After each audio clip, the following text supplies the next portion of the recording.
optimalisasi peradilan modern berkelanjutan respon pandemi COVID-19.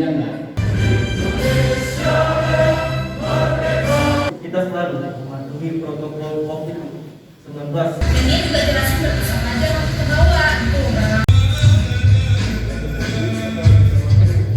Rahmat yang luar biasa untuk Pengadilan Negeri Takengon.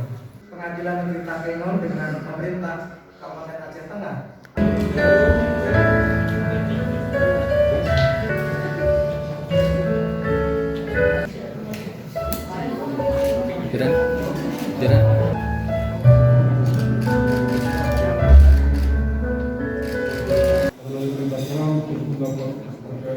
Dari masyarakat. Tugas badan pengadilan itu merupakan tugas yang berat. Negara kita adalah negara hukum. Negara hukum bermakna bahwa setiap tindakan aparatur negara adalah didasarkan atas norma-norma hukum yang berlaku. Keinginan pemerintah untuk melakukan penegakan hukum yang adil tidak perlu dilakukan lagi. Bebas korupsi, bermartabat dan terpercaya.